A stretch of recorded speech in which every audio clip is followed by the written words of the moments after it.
La légende des Kaanites.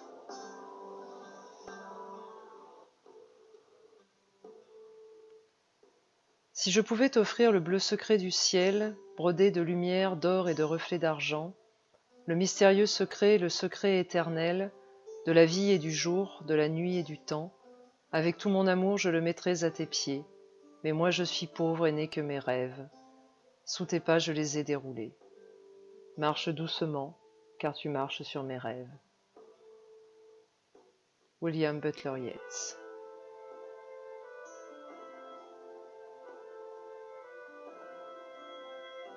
Un manuscrit du XIVe siècle, une anthropologue à la destinée incertaine, une libraire prise au piège familial d'une guilde. L'Irlande, 1er siècle avant notre ère, encore nommée Éréane. L'élu ralliera les tribus en guerre.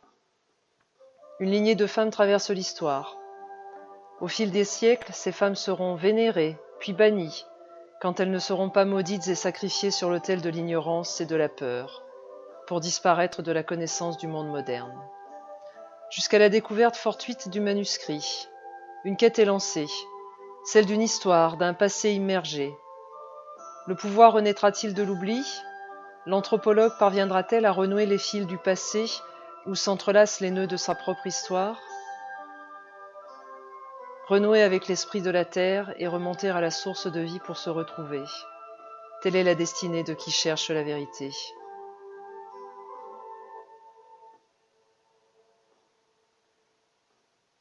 Chapitre 1 Beltène. 1er siècle avant notre ère sur l'île d'Éréane, province de Légane. Un hurlement déchira la nuit de Brivanmaid. Ce n'était pas le cri d'une bête agonisante, ni le ululement lointain comme en produisent les effraies des montagnes, mais un rugissement venu des profondeurs de la terre qui secoua l'air chargé d'embrun. Comme si une onde de douleur s'abattait tout à coup sur les toits de chaume. Un chien errant hurla en écho. Une nuit de chagrin et d'affliction s'éteignait dans une aube pâle et grise. Une nuit d'attente et de souffrance s'achevait. Quelques heures plus tôt, un homme était assis sur une pierre polie par les vents. Il contemplait le reflet argenté de la lune sur la mer d'Éréane. Il attendait que son épouse soit délivrée. Son fils aîné, Sir Leith, sommeillait à ses pieds, recroquevillé sur un lit d'herbe, collé à son jeune cadet, Liam, qui lui dormait déjà depuis le coucher du soleil. Les deux jeunes garçons de 9 et 7 ans espéraient eux aussi l'arrivée de ce troisième enfant. Les cris de douleur se répétèrent, plus intenses encore. Les murs de torchis ne suffisaient pas à contenir les plaintes. Malgré la douce brise marine de la saison claire, l'homme robuste, assis là, à quelques pas de la maison, ne put retenir le tressaillement de son corps.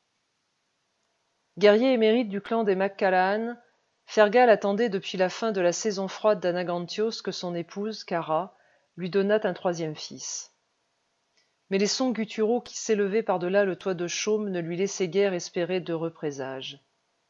Ses deux premiers fils étaient venus au monde dans la joie d'un accouchement certes douloureux, mais rapide. Pourtant, ce soir-là, Cara semblait souffrir les pires martyrs de la délivrance. La tradition voulait que les hommes se tiennent à l'écart des mystères de la vie. Mais Fergal MacCallaghan patientait depuis trop longtemps et son inquiétude allait croissante.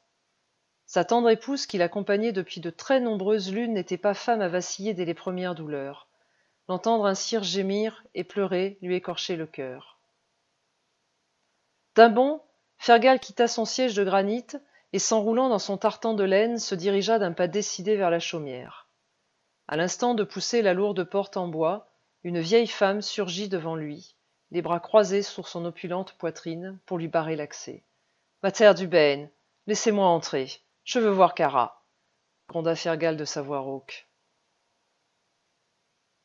Dubain McNamara ne se laissa pas impressionner par la rudesse de son beau-fils. Elle posa une main flétrie par les années sur le torse musculeux de Fergal et d'une voix apaisante le repoussa.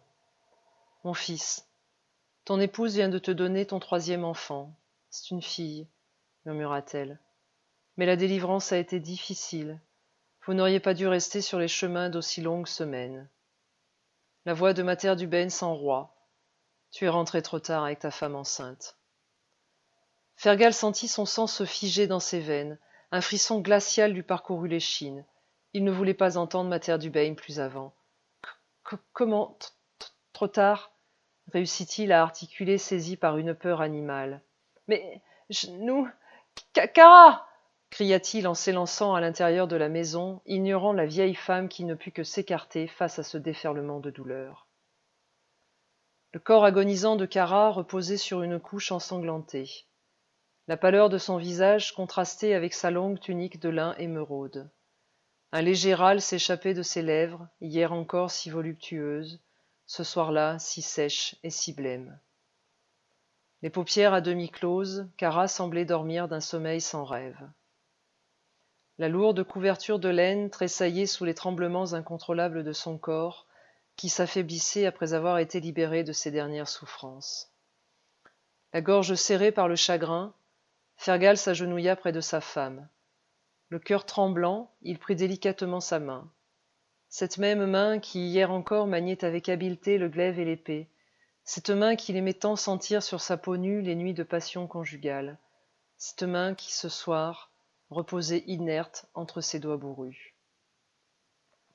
Mater Dubain s'était elle aussi rapprochée de Cara. Un murmure s'échappait de ses lèvres meurtries par des larmes silencieuses qui roulaient sur ses joues ridées.